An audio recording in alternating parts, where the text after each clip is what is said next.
अस्सलामुअलैकुम। नूर digital classes में आपका इस्तकबाल है, वेलकम है। आज मैं आपके सामने जुलाई मंथ के ऑब्जेक्टिव सवालात के साथ हाजिर हूँ। आइए देखते हैं इन सवालात में क्या कुछ है, इन्हें हल करने की कोशिश करते हैं और समझने की कोशिश करते हैं। आइए आपके स्क्रीन पर आज का पहला सवाल है, मिर्ज़ा गालिब का इंतकाल कब हुआ? 1863, 1866, 1869 या फिर 1872? तो इसका सही जवाब है option number C, Mirza Ghalib का इंतकाल हुआ 1869 में। कहाँ इंतकाल हुआ ये याद रखना है, दिल्ली में इनका इंतकाल हुआ। मिर्ज़ा गालिब कब पैदा हुए? तो 1797 में मिर्ज़ा गालिब पैदा हुए। ये इम्पोर्टेंट है। और पैदा कहाँ हुए थे मिर्ज़ा गालिब? तो आगरा में पैदा हुए थे। ये मिर्ज़ा गालिब के हवाले से बहुत अहम है। अब आइए आगे देखते हैं। सवाल नंबर 2, वोद हिंदी क्या है? खतूत का मजमुआ है। ऑप्शन नंबर बी इसका सही जवाब हो जाएगा। और वोद हिंदी किसने लिखा है? तो ये भी मिर्ज़ा गालिब ने लिखा है, मिर्ज़ा गालिब। सवाल नंबर 3 आपके स्क्रीन पर देखें। सैयद सुलेमान नदवी किसके शागिर्द थे? सर सैयद अहमद खान, मौलाना शिबली नौमानी, अबुल कलाम आज़ाद या फिर ख्वाजा अल्ताफ़ हुसैन हाली? तो इसका सही जवाब हो जाएगा ऑप्शन नंबर बी, मौलाना शिबली नौमानी के शागिर्द थे सैयद सुलेमान नदवी। सवाल नंबर 4, बाज़ पुराने लफ्ज़ों की नई तहक़ीक़ किसका मज़मून है? तो इसका सही जवाब है option number C, Syed Sulaiman Nadvi का मज़मून है। सवाल नंबर 5, कौरमा किस ज़बान का लफ्ज़ है? तुर्की, अरबी, फ़ारसी या फिर हिंदी? तो इसका सही जवाब है ऑप्शन नंबर ये, कौरमा तुर्की ज़बान का लफ्ज़ है। सवाल नंबर 6, प्रोमिस का ताल्लुक़ किस सिनफ़ से है? खाका, दास्तान, इंशाइया या फिर अफ़साना? तो इसका ताल्लुक़ है अफ़साना से। ये जिलानी बानो का लिखा हुआ अफ़साना है। सवाल नंबर 7, अफ़साना प्रोमिस का मरकज़ी किरदार कौन है? तो इसका सही जवाब है ऑप्शन नंबर बी, अम्मू इसका मरकज़ी किरदार है। आगे देखें आपकी स्क्रीन पर 8वां सवाल आज का, ऐवान ग़ज़ल किसका नावल है? ये सवाल डायरेक्ट आपके सिलेबस में नहीं है, बल्कि ये जिलानी बानो के तहत है। तो प्रोमिस अफ़साना का जहाँ पे ज़िक्र है वहाँ पे जिलानी बानो के हवाले से बताया गया है। और उसमें इस बात का ज़िक्र आपको मिलेगा कि ऐवान ग़ज़ल जिलानी बानो का लिखा हुआ नावल है। ऑप्शन नंबर सी इसका सही जवाब है। सवाल नंबर 9, दर्ज झेल में कौन सी नज़्म अमीक हनफी की है? हम नहीं जानते, गुफ्तगू, बर्क कलीसा या फिर खेती? तो इसका सही जवाब है ऑप्शन नंबर डी, खेती है अमीक हनफी की लिखी हुई नज़्म। सवाल नंबर 10, नज़्म खेती का मरकज़ी किरदार कौन है? अब ये सवाल आपके सेंटअप के पेपर में भी इस साल आया था और इससे पहले भी ये जुलाई महीने के मंथली एग्ज़ाम में पूछा गया था। तो इससे आपको ये अंदाज़ा तो लग ही जा रहा है कि ये मंथली एग्ज़ामिनेशन के सवालात को हल करना कितना ज़रूरी है। जब सेंटअप में आया तो बोर्ड के एग्ज़ाम में भी आ सकता है, बल्कि बहुत सारे चांसेस हैं, क्योंकि ये सवाल ही ऐसा है कि ये बार बार पूछे जाने के लायक है। नज़्म खेती का मरकज़ी किरदार अगर पूछा जाए, अगर आपने सही से नहीं पढ़ा होगा तो आप पक्का, मुझे यकीन है कि ऑप्शन नंबर ये सही लगा देंगे, किसान या फिर काश्तकारी। हालांकि इसका जो मरकज़ी ख़्याल है, मरकज़ी किरदार है, ये आपका वक्त है खेती का, क्योंकि इसी के बारे में इसमें बात की गई है। तो सवाल नंबर 10 का सही जवाब हो जाएगा ऑप्शन नंबर सी, वक्त। सवाल नंबर 11, वक्त के ज़रूरत के लिहाज से बहुत कम मिलना इस कहावत का मतलब क्या है? ये जो कहावत है इसका मतलब, किस कहावत का मतलब ये है कि ज़रूरत के लिहाज से बहुत कम मिले? तो इसका सही जवाब हो जाएगा ऑप्शन नंबर सी, ऊँट के मुँह में ज़ीरा, यानी ज़रूरत से कम मिलना, ये मुहावरा है। तो मुहावरा का चैप्टर भी अच्छे से पढ़ना है। सवाल नंबर 12, दर्ज झेल में इसमें आला कौन है? बदसूरत, कफ़गीर, बागीचा या फिर कुतुब खाना? तो इसका सही जवाब हो जाएगा ऑप्शन नंबर बी, कफ़गीर। इसमें आला का मतलब जिस चीज़ के ज़रिए हम कोई काम करें, जैसे कलम के ज़रिए लिखते हैं, ठीक है। कफ़गीर है चम्मच, जिससे हम सालन या खाना निकालते हैं, तो ये कफ़गीर है। तो जिसके ज़रिए हम कोई काम करते हैं, जैसे चाकू भी इसी में आ जाएगा, चाकू से हम काटते हैं, तो ये इसमें आला है। तो इसका सही जवाब हो जाएगा ऑप्शन नंबर बी, कफगीर।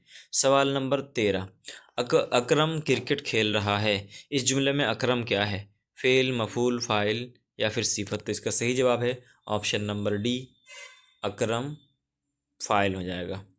सवाल नंबर 14, दर्ज झेल में इसमें मुकब्बर की पहचान कीजिए। तो इसका देखिए, इसका सही से सही तरीका ये है कि बागीचा, पहाड़ी और ताकचा, ये तीनों के तीनों एक ही तरह के लग रहे हैं, तो बाग इसका सही जवाब है ऑप्शन नंबर सी। सवाल नंबर 15, दर्ज झेल में मकतूल क्या है? इसमें तादाद, इसमें फ़ाइल, इसमें मफ़ूल या फिर इसमें सिफत? तो इसका सही जवाब है ऑप्शन नंबर सी, इसमें मफ़ूल। सवाल नंबर 16, सैयद सुलेमान नदवी की वफ़ात कब हुई? तो इसका सही जवाब हो जाएगा ऑप्शन नंबर सी, 1953, 1953। सवाल नंबर 17, अम्मू किस बीमारी में मुब्तला थी? टीबी, कैंसर, फालिज या फिर दियाबितीस? तो इसका सही जवाब हो जाएगा ऑप्शन नंबर बी, कैंसर। सवाल नंबर 18, अली सरदार जाफरी को पद्मश्री के अवार्ड से कब नवाजा गया? तो इसका सही सवाल नंबर 18 का सही जवाब हो जाएगा 1967, ऑप्शन नंबर बी इसका सही जवाब हो जाएगा। सवाल नंबर 19, आपकी स्क्रीन पर देखें, लफ्ज़ हिना के क्या माना है? हिना एक लफ्ज़ है, इसका क्या माना है? फूल, कली, फल या फिर मेहंदी? तो इसका सही जवाब हो जाएगा ऑप्शन नंबर डी, हिना का माना है मेहंदी। सवाल नंबर 20, सब कहाँ कुछ लालो गुल में नुमाया हो गई, ये मिसरा किस शायर का है? तो इसका बहुत मशहूर मिसरा है, इसका सही जवाब है option number A, Mirza Asadullah Khan Ghalib का ये मिसरा है, आपके सिलेबस में दाखिल है। सवाल नंबर 21, किस्सा गोई की कदीम नसरी सिन्फ को क्या कहते हैं? इसका सही जवाब है दास्तान। दास्तान में किस्सा गोई होती है, किस्सा कही जाती है, तो दास्तान इसका सही जवाब है। सवाल नंबर 22, फसाना अजायब किसकी दास्तान है? यानी किसने लिखा है? ये दास्तान है, ये किसने लिखा है? तो इसका सही जवाब है ऑप्शन नंबर बी, रजब अली बैग सुरूर ने लिखा है। सवाल नंबर 23, फसाना अजायब कहाँ लिखी गई? इलाहाबाद, लखनऊ, फैज़ाबाद या फिर कानपुर? तो फसाना अजायब कहाँ लिखी गई? कानपुर में लिखी गई और लखनऊ के बारे में लिखी गई, ऑप्शन नंबर डी इसका सही जवाब है। सवाल नंबर 24, वो कल पटना आएगा, ये जुमला किस ज़माने से ताल्लुक़ रखता है? माजी, हाल, मुस्तकबिल या फिर माजी तमन्नाई? तो इसका सही जवाब है ऑप्शन नंबर सी, मुस्तकबिल, यानी फ्यूचर के बारे में बात की जा रही, वो कल आएगा, ये मुस्तकबिल की बात है, अभी आया नहीं है, ऑप्शन नंबर सी इसका सही जवाब है, मुस्तकबिल। सवाल नंबर 25, लागर की ज़िद क्या होगी? लागर का मतलब होता है कमज़ोर, तो इसका उल्टा क्या हो जाएगा? ताकतवर, ऑप्शन नंबर बी इसका सही जवाब है।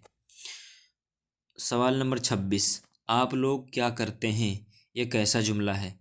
तो बहुत वाज़े है, आसान है कि ये जो है सवालिया जुमला है, ठीक है। सवाल नंबर 27, जब किसी गज़ल में एक से ज़्यादा मतला हो तो उसे क्या कहते हैं? एक से ज़्यादा अगर मतला हो तो उसे हुस्ने मतला कहते हैं, ऑप्शन नंबर बी इसका सही जवाब है।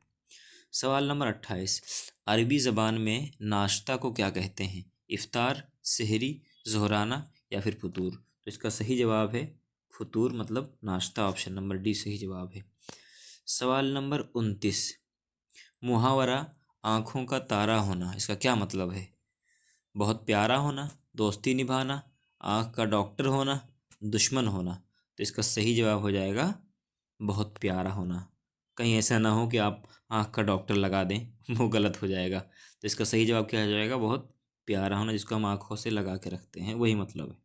सवाल नंबर 30, आज के पेपर का आखिरी सवाल, ये पुरानी गाड़ी है, इस जुमले में मौसूफ कौन है? मौसूफ और सिफत वाली बात पूछी गई है, तो इस जुमले में मौसूफ है गाड़ी, ठीक है, ऑप्शन नंबर सी इसका सही जवाब है। और सिफत क्या है? पुरानी, किसी चीज़ का पुराना होना, नया होना, ये उसकी सिफत है, एडजेक्टिव है, ठीक है, विशेषण है। लेकिन गाड़ी, वो जो चीज़ें हैं, ये क्या है? ये मौसूफ है।